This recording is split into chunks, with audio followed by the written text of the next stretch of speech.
నార్కల్ ప్రజానికానికి అందరికీ పత్రిక తరపు నుంచి అందరికీ నమస్కారం అండి. నేను వచ్చేసి కళ్యాణ్ యాదవ్, నార్కల్ ట్రాఫిక్ ఎస్ఐ. నేను నార్కల్ ట్రాఫిక్ నందు గత సంవత్సరం నుంచి ఇక్కడనే వర్క్ చేయడం జరుగుతుంది. మన నార్కల్లో దినదిన అభివృద్ధి చెందుతుంది. దీనికి అనుగుణంగా మన డెవలప్మెంట్ యాక్టివిటీస్ గిట నడుస్తున్నాయి కాబట్టి దానికి అనుగుణంగా ప్రజల గిట సహకరించాలనుకుంటున్నాం. నిన్న ఈవినింగ్ సెషన్లో ఎస్పీ గారి సూచనల మేరకు ఒక స్పెషల్ రైడ్ నిర్వహించడం జరిగింది. అందులో ఎస్పెషల్లీ అమాయకమైన చిన్నపిల్లలను దృష్టిలో పెట్టుకొని స్కూల్ ఆటోలను, స్కూల్ బస్సులను త్వరగా తనిఖీ చేయడం జరుగుతుంది. నేను ఈవినింగ్ 4 గంటల సమయంలో స్కూల్ అయిపోయిన తర్వాత ఒక ఆటో హనీఫ్ అనే వ్యక్తి ఒక ఆటో తీసుకొని శ్రీపురం చౌరస్తకు వచ్చింది. అక్కడ చూడంగా నేను ఆశ్చర్యానికి గురించిన పరిస్థితి ఏర్పడింది.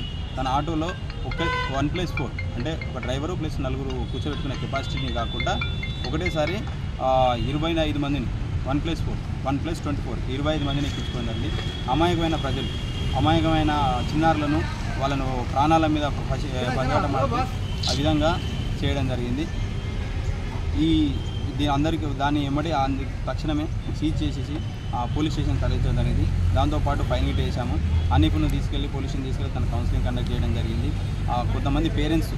కొంతమంది పేరెంట్స్ గిట్ట కాల్ చేస్తే వాళ్ళ గిట్ట చెప్పడం జరిగింది. ముఖ్యంగా ఇందులో పాత్ర ఎవరు వహించాలంటే తల్లిదండ్రులు వహించాల్సి ఉంటుంది. ఎందుకంటే తల్లిదండ్రులు తెలియకుండా ఆటో ఎక్కడం జరగదు.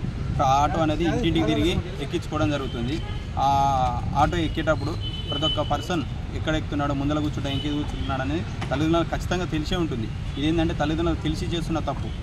వారి యొక్క పిల్లల మీద వాళ్ళకి ఖచ్చితంగా బాధ్యత వహించాలి. వాళ్ళ పిల్లలను జాగ్రత్త చూసుకునే బాధ్యత వాళ్ళే కాబట్టి ఖచ్చితంగా తల్లిదండ్రులను ఈ పత్రికా పక్షం తరఫున తెలియజేసిన కనుక ఫస్ట్ మీ పిల్లల సంరక్షణ అనేది మీదే బాధ్యత. మేము రోడ్డు మీదకి వచ్చిన తర్వాత వాళ్ళని ఎలా విధంగానైనా ఆటో వాళ్ళకు కఠినమైన చర్యలు తీసుకొని ఏదో విధంగా క్రమశిక్షణ పెట్టడం జరుగుతుంది. కానీ ఆ గల్లీలలో బట్టి వెళ్ళేటప్పుడు చూసేది మొత్తం తల్లిదండ్రులే కాబట్టి ఖచ్చితంగా తల్లిదండ్రులు ఈ విషయం వల్ల బాధ్యత వహించాల్సి ఉంటుంది.